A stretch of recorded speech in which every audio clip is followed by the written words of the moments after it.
மனமே சோர்ந்து போகாதே, சோர்ந்து போகாதே.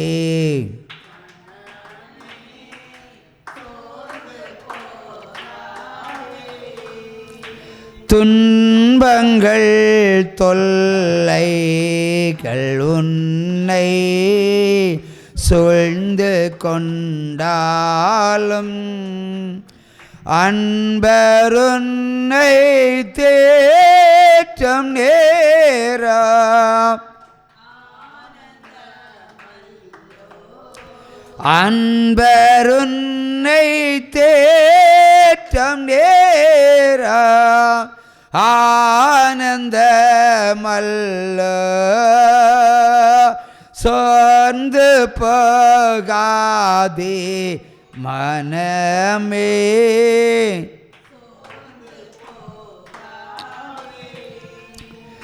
சோர்ந்து போகாதே மனமே.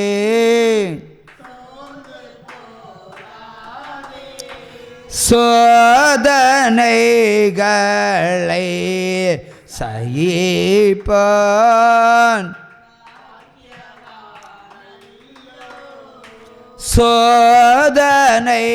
சோதனைகளை சகிப்பான் பாக்கியவானல்ல. ஜீவகிரீடம் சூடும் நேரம் பேரின்பம், ஜீவகிரீடம் சூடும் நேரம் என்ன பேரின்பம். சோர்ந்து போகாதே மனமே, கண்டுனை அழைத்த தேவன். சமுத்திரத்தை நீ நடப்பாய், சமுத்திரத்தின் ஆழத்தில் நீ நடந்து கடந்து செல்வாய். சோர்ந்து போகாதே மனமே, சோர்ந்து போகாதே,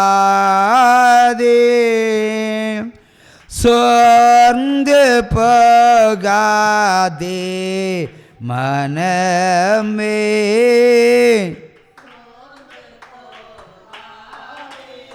கண்டுனை அழைத்த தேவன். அல்லேலூயா, அல்லேலூயா. எழுந்து நிற்போம்.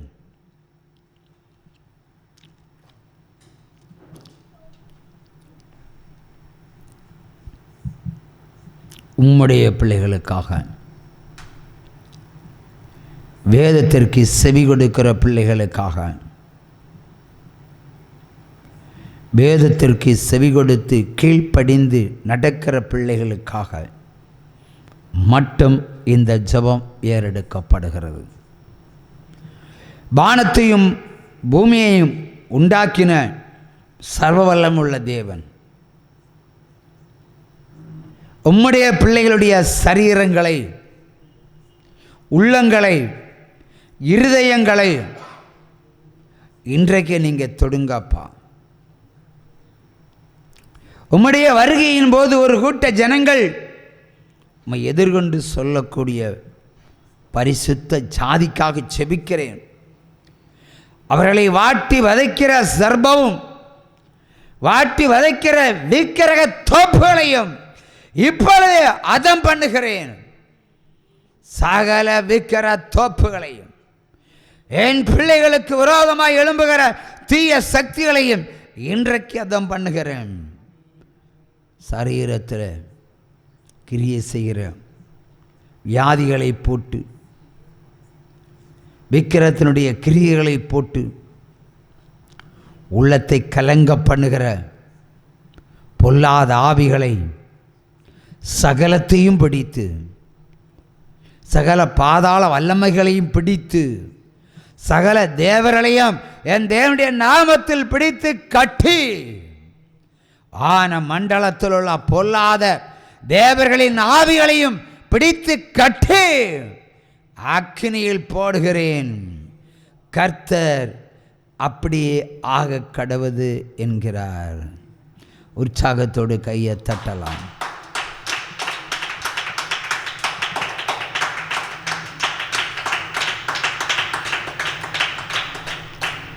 அப்பா பிதாவே அன்பான தேவா அருமை இரட்சகரே ஆவியானவரே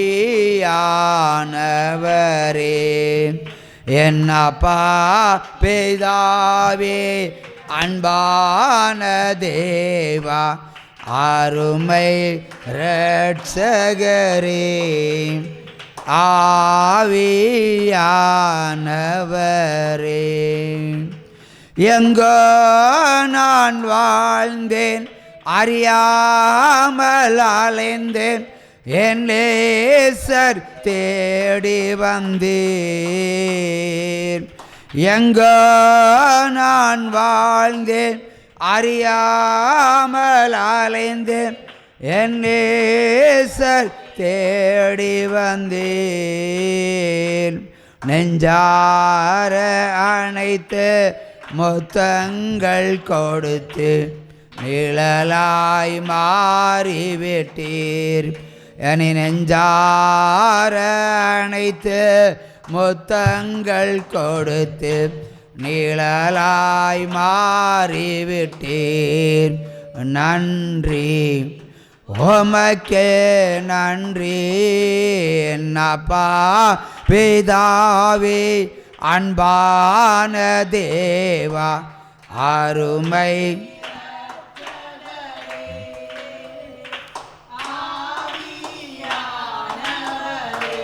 என்னப்பா பிதாவே அன்பான தேவா அருமை இரட்சகரே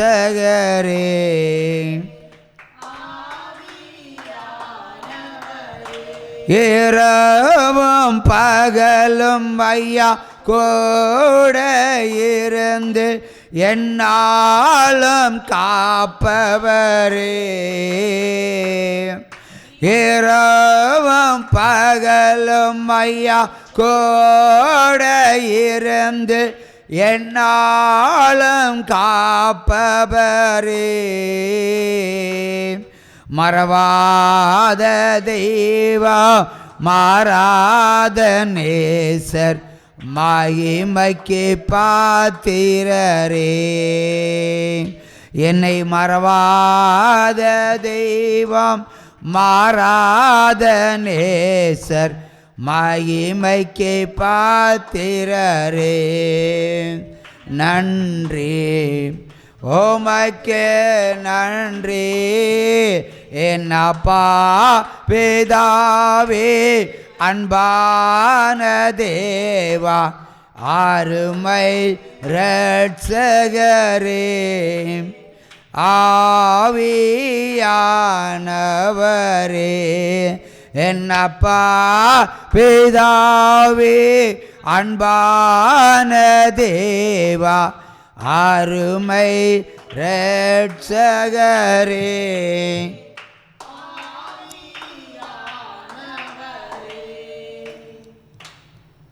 இன்று வாசிப்பதற்கு மத்தேயு 26ஆம் அதிகாரத்திலிருந்து உங்களுக்கு பிரியமான ஏதாவது ஒரு வேத வசனத்தை வாசித்துவிட்டு அமரலாம். மத்தேயு 26வது அதிகாரம் ஏதாவது ஒரு வசனம்.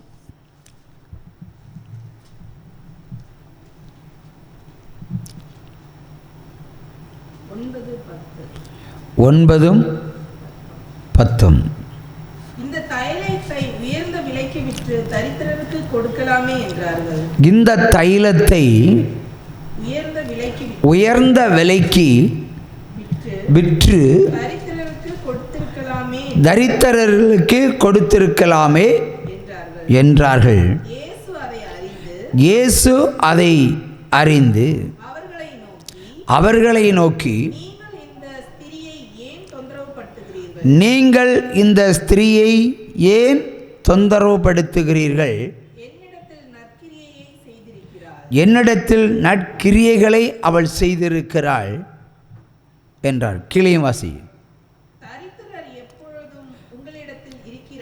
தரித்திரர்கள் எப்பொழுதும் உங்களிடத்தில் இருக்கிறார்கள்,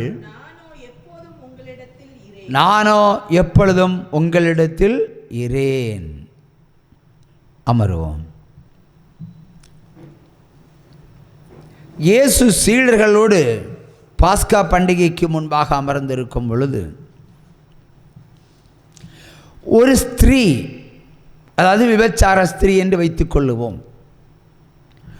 உயர்ந்த விலை மதிப்புள்ள ஒரு தைல குப்பியை கொண்டு வந்து இயேசு கிறிஸ்துனுடைய தலையிலும் பூசி அவருடைய பாதத்திலும் பூச ஆரம்பித்தாள். அனுமதி இல்லாமல் எதை செய்தாள்? தேவனிடத்திலும் கேட்கவில்லை, கூட இருந்த சீடரிடத்திலும் கேட்கவில்லை. உடனே அங்கிருந்த சீடர்கள் சொல்லுகிறார்கள், இந்த உயர்ந்த இந்த தைலத்தை வீணாய் இவர் தலைக்கு மேலே ஏன் பூசுகிறாய், காலையும் பூசுகிறாய்? கூட இருந்த சீசர்கள் கேட்கிறார்கள், இந்த விலை உயர்ந்த தைலத்தை வீணாய் இவருக்கு தலையில் ஏன் பூசுகிறாய், காலிலேயும் பூசுகிறாய்? இதை விற்று தரித்திரர்களுக்கு கொடுக்கலாமே என்கிறார்கள். இயேசு எவ்வளவு வேதம் சொன்னாலும், இயேசு எவ்வளவு சத்தியத்தை விதைத்தாலும் சீடர்களே அவரை புரிந்து கொள்ளவில்லை. பெருமைப்பட்டிருக்க வேண்டும். இவ்வளவு விலைமதிப்புள்ள ஒரு எண்ணெயை தேவன் சிரசு மேலே பூசுகிறார்கள் என்றால் அது மகிழத்தக்கதான விஷயம். நாங்கள் செய்யவில்லை, ஆனால் இந்த வேசி செய்கிறாள் என்று சந்தோஷப்பட வேண்டும். பாஸ்கா பண்டிகையில் ஒப்பு கொடுக்கிற நாள், தேவன் பிடிக்கப்படுகிற நாள். மனிதன் அடக்கம் செய்தால் என்ன பண்ணுவாங்க? எண்ணெய் தானே பூசுவாங்க இல்லையா? தலையில் எண்ணெய் வச்சிருவாங்க. அதற்கு முன்பாக ஒத்திகை. இயேசு சொன்னார், இது ஒத்திகை. அதை அவள் செய்கிறாள், தடுக்காதீர்கள். தரித்திரர்கள் என்னால் உங்களிடத்தில் இருப்பார்கள். இந்த விலை உயர்ந்த தைலத்தை விற்று அதை கொஞ்சம் பேருக்கு கொடுக்கலாம், எல்லாருக்கும் கொடுக்க முடியாது. உலகத்தில் இருக்கிற அத்தனை பேரும் கொடுக்க முடியுமா? முடியாது. ஆனால் உலகத்தை உண்டாக்கின தேவனை மரணத்திற்கு முன்பாக மகிமைப்படுத்துவதற்கென்றே இந்த காரியம் நடைபெறுகிறது என்று சொல்லி இருக்கிறார். அல்லேலூயா. உற்சாகமா கையை தட்டலாம். அல்லேலூயா, அல்லேலூயா. நடைபெறுகிறது. அவரே சொல்லுகிறார், என்னை அவள் கனம் பண்ணுகிறாள், தடை செய்யாதிருப்பீர்களாக, தடை செய்யாதிருப்பீர்களாக. இப்போ தேவன் விலை உயர்ந்த எண்ணெயினால் ஒரு ஸ்திரீ தன்னுடைய சரீரத்தில் அபிஷேகம் பண்ணும் பொழுது அதை தடை செய்யக்கூடாது என்று சொல்லுகிறார். அதை மகிமைப்படுத்துகிறார். தேவன் அதை விரும்பி இருக்கிறார். இன்றைக்கு எத்தனை பேர் தேவனை மகிமைப்படுத்த போகிறோம்? இந்த நாளில் எத்தனை பேர் தேவனை கனப்படுத்த போகிறோம்? அப்போஸ்தலர்களை போல இருக்கிறீர்களா? அப்போஸ்தலனை வித்து காசாக்கிடுவோம், வித்து காசாக்கிடுவோம். அது காணிக்கப்பட்டியில் போட்டிருந்தா வித்து காசாகி இருக்கலாம். இது அவர் சிரசு மேலே பூசப்படுகிறது. அப்படி உள்ளம் இந்த சீடர்களை குறித்து எவ்வளவு வேதனைப்பட்டிருக்கோம்.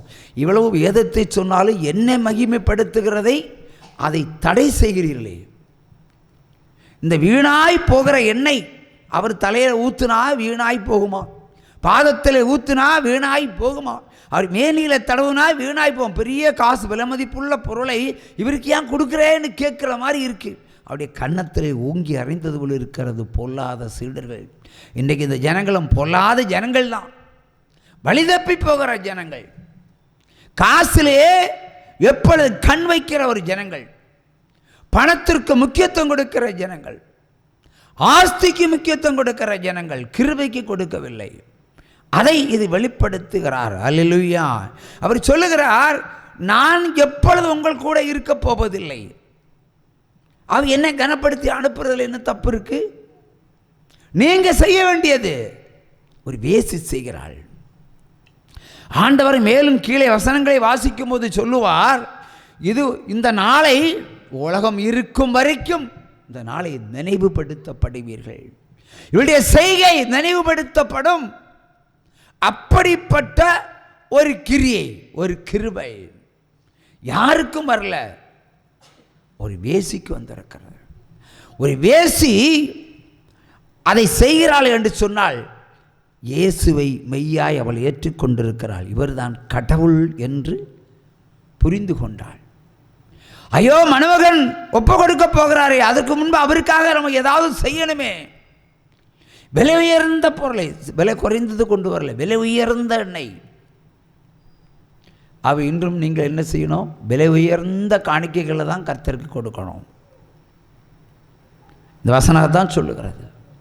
அவரை கனப்படுத்த வேண்டும். உயர் ரக காணிக்கைகளை கொண்டுதான் கனப்படுத்த வேண்டும். இன்றைக்கு அந்த மனப்பக்குவம் எத்தனை கிறிஸ்தவர்களுக்கு இருக்கிறது? அப்போஸ்தலர்களை போல அதை விற்று காசாக்கலாம் என்று நினைக்கிறோம். அல்லேலூயா. ஆகவே இது அப்போஸ்தலருடைய நடவடிக்கைகளில் மிகவும் இழிவான ஒரு செயல். கர்த்தரை கனம் பண்ணுவதை தடுக்கிறார்கள். இன்றைக்கு கணவன் ஒரு காணிக்கையை கர்த்தருக்கு கொடுக்கிறான்னு சொன்னால் மனைவி தடுக்கிறாள். மனைவி ஒரு காணிக்கையை கர்த்தருக்கு கொடுக்க தீர்மானித்தால் புருஷன் தடுக்கிறான்.